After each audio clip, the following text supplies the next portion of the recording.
¿qué tal a todas, a todos? ¿Cómo están? Mi nombre es Daniel Serrano. Bienvenidos a este primer episodio del video podcast La Voz de Izcalli.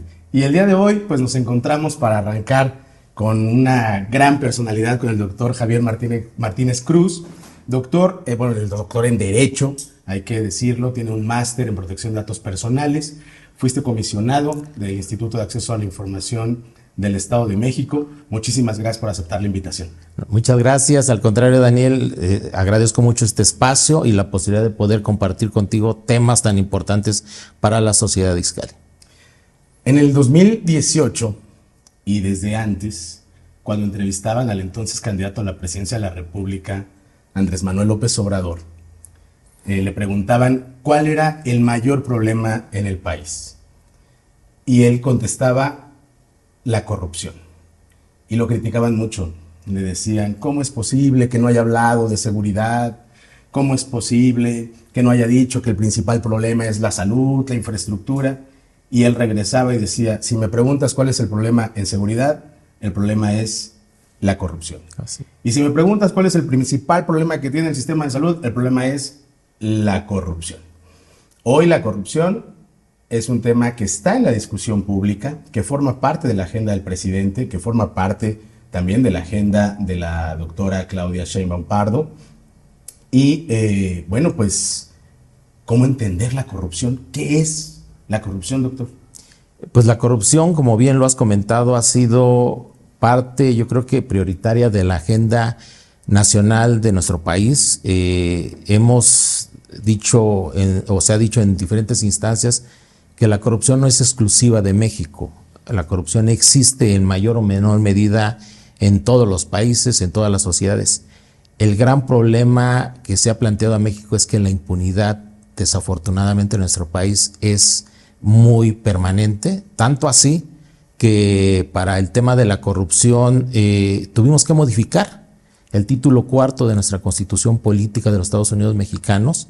Ya no solamente hace referencia a la responsabilidad de los servidores públicos, sino que hoy se denomina de la responsabilidad de los servidores públicos de los particulares, y nos atrevimos a meter en la Constitución por actos de corrupción. Entonces la corrupción es todo lo referente al uso indebido de los recursos públicos, y no solamente de eso, sino también cualquier acto de autoridad del que se saque ventaja y que sea en contra, como bien se ha señalado, de la sociedad mexicana. ¿Por qué? Porque violenta sus derechos humanos y obviamente la dignidad de todos los mexicanos. De ahí el concepto y la importancia que tiene combatirla y abatirla, porque es lo que no ha permitido alcanzar los niveles de desarrollo que debe de tener México. Algún presidente llegó a decir que la corrupción estaba en la cultura de las mexicanas y de los mexicanos. ¿Las mexicanas y los mexicanos somos corruptos por naturaleza? No, yo creo que, y eso es algo de resaltar, yo creo que del actual gobierno federal. Fíjate que sin excepción, a partir de los sexenios después de López Portillo, se ha planteado sobre las propuestas de desarrollo del país y programas el combate frontal a la corrupción. Pero solamente han existido 2 sexenios donde la corrupción no solamente aparece como un eje estratégico del Plan Nacional de Desarrollo, sino que existe un programa nacional de combate a la corrupción y la impunidad. Y como bien dices, creo que el mensaje que manda este programa nacional de combate a la corrupción y la impunidad es decir, la corrupción no es inherente a los mexicanos. La corrupción se hace en el quehacer público y cuando no se respeta la normatividad y obviamente no se acaba con la impunidad. Entonces, nada tiene que ver con que sea inherente, más bien yo creo que es un tema de la administración pública que no respeta que los recursos públicos son para los servicios públicos y los actos de autoridad solamente para garantizar derechos, no para abatir o para dañar los derechos humanos de las personas. A veces cuando hablamos de corrupción, la primer imagen que le llega a un ciudadano que no se dedica a lo público, que no se dedica a la academia, que no se dedica a la política, es la imagen de un ciudadano como dando un billetito de 200 o de 500 a un funcionario, así deslizándoselo en una ventanilla de trámite o en algún lugar, en algún lugar así. Sin embargo, eso, digamos, forma parte como solo del folclore. En realidad la corrupción tiene fuertes costos a la economía del país, a las finanzas públicas. Compártenos algunos datos, experiencias de cuánto nos cuesta este tipo de prácticas de corrupción y cómo se materializan. Sí, de hecho se han dado estudios de organizaciones especializadas para el tema de corrupción. Manejamos un índice en materia de tanto transparencia nacional como internacional. Datos que ofrecen, por ejemplo, el Banco Mundial y el Banco de México han llegado a manifestar que representa el 9 o 10% del Producto Interno Bruto.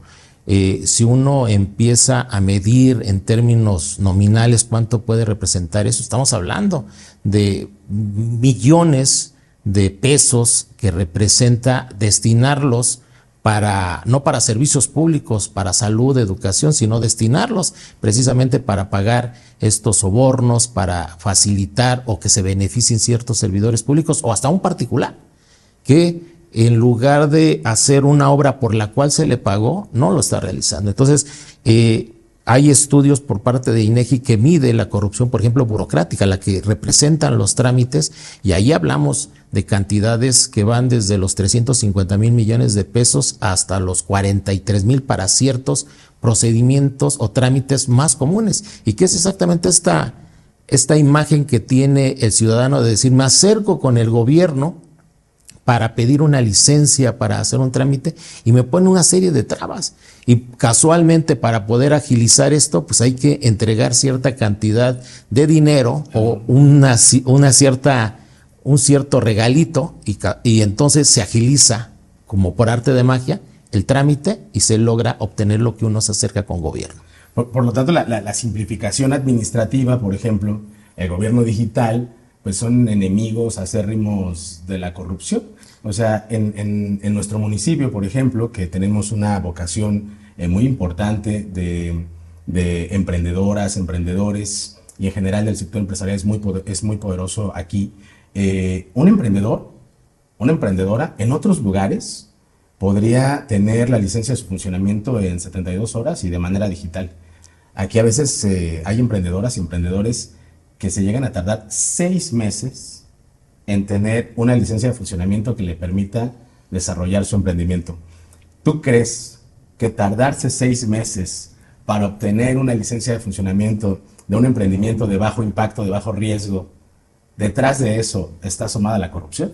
Sí, de hecho, la denominada cuarta revolución industrial, lo que se ha denominado el uso de las tecnologías, es algo que ya es presente en todos lados. Por más razón, en un gobierno que se supone que realiza trámites y que debería de hacerse llegar de todas las tecnologías, gobierno digital implica que las personas no tengan que acudir directamente a la oficina del burócrata, sino que desde su casa, en una computadora, en su celular, pueda acceder a los requisitos ya digitalizados, poderlos mandar, obtener su licencia, que se la lleven a su domicilio, y eso evitaría, obviamente, que no tenga que estar ahí lidiando con que, oye, te faltó esto, oye, fíjate que esto no viene con cierta calidad. No, la digitalización y todo en línea permitiría.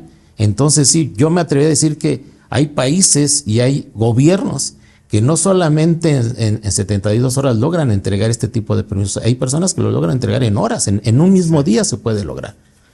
Incluso hasta en detrimento de las propias administraciones. Por ejemplo, es muy común que todas y todos nosotros se paguen los servicios de nuestros hogares, el internet, el teléfono, con una simple línea de captura en los casos más tardados, si es que no tienes banca electrónica, y puedes ir a cualquier tienda de estas que hay por todos lados, y con esa línea de captura pagas. Hay administraciones como la de Cuautitlán Izcalli, por ejemplo, donde tienes que ir hasta solicitar que te hagan una lectura de tu propio consumo de agua como primer trámite para pagar, y cuando se vienen los pagos de agua y los famosos descuentos que ponen las administraciones, pues las filas son interminables. Hay gente que pierde horas incluso de su propio trabajo, o ese día tienen que destinar tiempo que pensar recoger a las hijas, a los hijos de la escuela o realizar otra actividad, para pasar 3 horas intentando pagar un servicio a la propia administración. Esas prácticas de corrupción van en contra de la propia recaudación de las administraciones. Sí, pareciese exactamente que te complican todo y te hacen la vida y el trámite muy difícil con una sola idea, que tú ofrezcas un apoyo económico. ¿Para qué? Para que se te agilicen las cosas. Entonces, lo veríamos de esta manera: se pierde o se hace un costo de oportunidad al dificultar el trámite y el pago, porque entonces estaría yo disminuyendo mi recaudación. Si facilitara las cosas, la gente está dispuesta a pagar, pero no a perder un día, porque eso le representa perder un día de trabajo, perder otras actividades. Entonces, la simplificación, la digitalización, el gobierno digital garantiza, en donde se ha logrado implementar correctamente, incrementos que van desde el 50 al 100% de recaudación, porque facilitan las cosas. La gente no quiere perder el tiempo y más lo ve de esta manera. Si lo que quiero es venir a cumplir con mis obligaciones fiscales, ¿por qué no me permiten entonces facilitarme las cosas? Esas son las bondades del gobierno digital. Y bueno, sin embargo, hay también ejemplos en estados, en otros países, de ejemplos exitosos de combate a la corrupción, de buenas prácticas.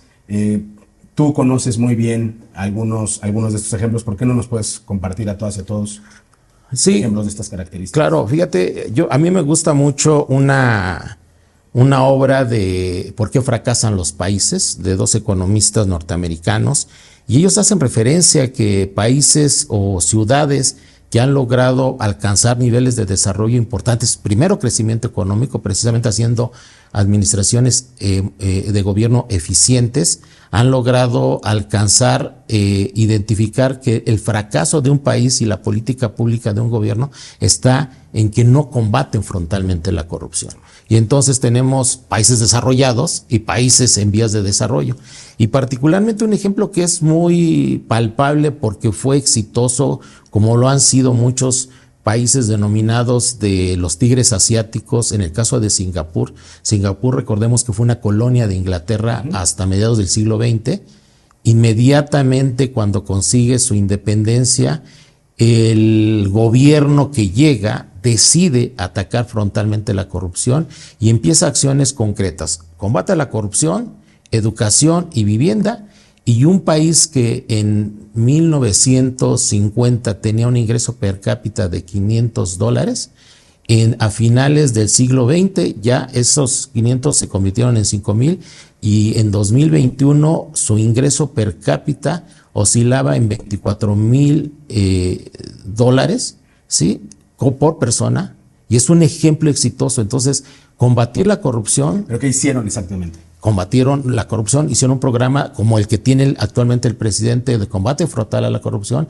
Tanto así, digo, esa es a lo mejor una de las críticas que se le puede hacer a Singapur, que es un país autoritario, porque la corrupción muchas de las veces se llega a combatir hasta con pena de muerte.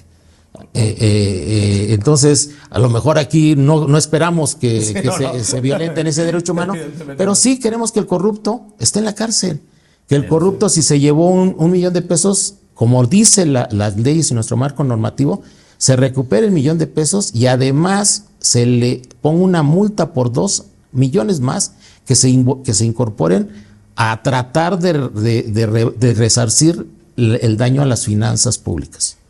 Bueno, aunque en el país también vale la pena, me gustaría conocer tu opinión, porque se hizo una modificación para que la corrupción sea considerada un delito grave. Antes no lo era. No lo era. Digamos, es el camino correcto hacia el combate frontal. Sí, y yo creo que mucha gente no ha entendido por qué la categoría de delito grave. Es un delito grave porque en el momento en que un servidor público, aprovechándose de que es servidor público y que tiene recursos públicos, o hace un acto de autoridad bajo una ley, el daño que le puede provocar no se personaliza en una sola persona. Es un daño a las finanzas públicas y es retirar recursos para él o en beneficio de él o de un grupo de personas que podría estar destinado para más camas en un hospital, para más espacios a la educación pública o para garantizar justicia de las personas que menos tienen para poder exactamente cumplir con estos servicios públicos o las funciones del Estado. Entonces, eso, la categoría de grave es por el daño que le provoca a la sociedad y que obviamente los afectados no se traducen en una persona, se pueden traducir en miles o millones de personas. Y de ahí que eso sea hoy catalogado como delito grave y que nunca se había logrado tipificar, porque el camino que mostrábamos de estos países que fueron exitosos fue ese, el caminar a considerar el flagelo de la corrupción como algo que tiene que eliminarse o buscar disminuirse. ¿Por qué? Porque perjudica a toda la sociedad. En nuestro movimiento hemos logrado concientizar a millones de mexicanas y de mexicanos. Sin embargo, aún nos falta profundizar para que se entienda qué le toca hacer a cada ámbito de gobierno. No solo a la división tradicional de los poderes, o sea, el ejecutivo, el legislativo, el judicial, porque hay que decir que corresponde fundamentalmente al Poder Judicial, la Procuración de Justicia.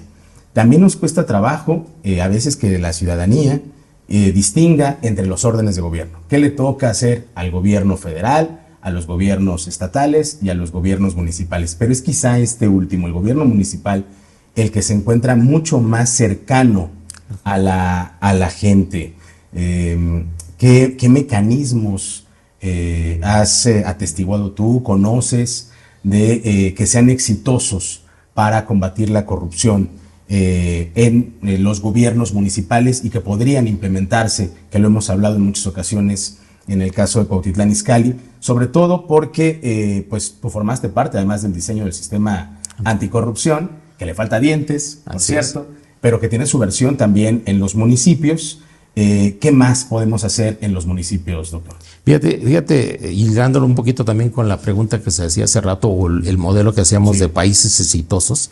Recordemos que, por ejemplo, en Europa tenemos una zona que se llama la Unión Europea. El líder de la Unión Europea en su momento, o el que diseñó este modelo, ha sido Alemania. Alemania es un país como México federal. El desarrollo y los alcances que ha tenido Alemania, que le permitieron en su momento tirar hasta el muro de Berlín y hacer la fusión de la Alemania oriental y occidental, radica en que ha puesto su desarrollo básicamente en el orden de gobierno más cercano a la gente, el municipio. ¿Por qué el municipio se considera el orden de gobierno más importante del esquema del federalismo? Porque en el gobierno municipal se interactúan los tres elementos fundamentales del Estado: la población, el gobierno como tal, la administración municipal, y el territorio. Y entonces eso permite que en el caso de México y los gobiernos municipales se tenga una gran oportunidad, porque son ellos los que pueden empezar verdaderamente a batir la corrupción, haciendo de los trámites, por ejemplo, que todos sean digitales, que podamos hacer este alcance de las tecnologías, que sea un gobierno tecnificado y que garantice la facilidad para los ciudadanos. Pero además, que se transparente todo. Si hay alguien que puede hacer transparencia inmediatamente y ver si una obra se realizó o no se realizó, es el ciudadano que vive en la comunidad. Y entonces, ahí sí, y creo que precisamente para poder entonces vincular la política pública del combate a la corrupción, donde se hace la política pública real es en el gobierno municipal. Y lo que hoy creo que le falta al sistema anticorrupción es que se encuentren los elementos para que en la carpeta de investigación, que lo podría exactamente hacer el gobierno municipal con un área que sea especializada a estarse dándole seguimiento a estos actos que se cometen en el ámbito de lo municipal, en los actos de gobierno, en el ejercicio de los recursos, y eso estaría en toda la posibilidad del gobierno municipal. Y hoy estamos construyendo esas ciudades conectadas, ciudades inteligentes, y creo que Izcalli es un modelo excelente para convertirse en líder de toda la zona metropolitana Valle de México, donde está el mayor potencial. Y ojalá ese fuera el camino que tomara este municipio y esta región. Hay un mito también para ayudar en el combate a la corrupción y en general para participar en la vida pública. La gente es apática, la gente no quiere participar. Ese es el gran mito. Sin embargo, también hay elementos y casos exitosos de modelos que permiten que no solo sea el ejercicio del gobierno o de lo que conocemos como gobierno, las personas que están en las administraciones, sino que la población pueda participar. El caso de los presupuestos participativos, que en muchos lugares se ha negado a utilizarlos, pero que tenemos experiencias muy exitosas. Para que la gente que nos ve, doctor, que no ha tenido cercanía con este tipo de herramientas, ¿cómo funciona? ¿Qué es, de manera simple, un presupuesto participativo? Fíjate que el presupuesto participativo ha sido caso de éxito. Empezó en Porto Alegre, Brasil, en 1988 y ha logrado permear en varios países, tanto de Sudamérica, Centroamérica. En México también se ha implementado en algunos estados, municipios, particularmente se implementó, por ejemplo, en Ecatepec. La Ciudad de México lo practica, pero antes de llegar a presupuesto participativo hay que hacer gobierno abierto. Y gobierno abierto se logra hacer una vez que hemos logrado transitar al combate frontal, a las tecnologías, al derecho al Internet, que toda la gente, como establece el artículo 6 de la Constitución, sea una realidad, que la gente pueda acceder a Internet sin tener que estarlo pagando, porque así dice la Constitución, es un derecho humano. Entonces, cuando se hace gobierno abierto es la posibilidad de informarle a la gente cuántos recursos tenemos, claro, cuál es nuestro presupuesto, ¿sí? Cuáles son los grandes problemas, darle información, que tenga conocimiento, y entonces sí se hace presupuesto participativo. ¿Qué es presupuesto participativo? Es hacer cogobierno con la gente, es acercarse y decirle, a ver, yo identifico que en tu colonia hay estas grandes problemáticas y he decidido, como lo hace la Ciudad de México, el gobierno de la Ciudad de México, que es innovador e implementador de gobierno, de presupuesto participativo, destina una parte de sus ingresos propios, que es un porcentaje, y va y le dice a cada colonia, ustedes decidan de estos 5 grandes problemas, ¿cómo los invertimos? Se hace mediante un mecanismo directo, es decir, hay una consulta, se vota. Así es, de hecho, así se hace. Se distribuye información previo al evento. Empezó así en Porto Alegre, se convoca a una asamblea dominical o de fin de semana, donde la gente, además, se hace de modo tal que puede ir las personas y se les dan una serie de servicios para que vayan con sus hijos, ellos se dediquen a estar conviviendo por allá con ciertas actividades, y los que van a tomar decisiones estén ahí en el foro con conocimiento y ellos decidan. Cuando la gente se le involucra y se hace cogobierno con ellos, se regresa a un principio que es básico. La gente sabe el problema, claro, y tiene la solución, pero no los escuchamos. Y se dan 2 fenómenos. Primero, vigilancia. Por ejemplo, si se decide invertir en obra, ellos vigilan la adecuada ejecución de la obra. Y segundo, el sentido de pertenencia. Si deciden invertir, por ejemplo, en el equipamiento urbano, en un parque, son los primeros en cuidar las bancas, son los primeros en cuidar la cancha. Se logran estos otros 2 objetivos de reconstrucción de tejido social. Así es, y yo creo que la palabra gobierno se combina muy bien con lo que has dicho. Eso se llama hacer gobernanza.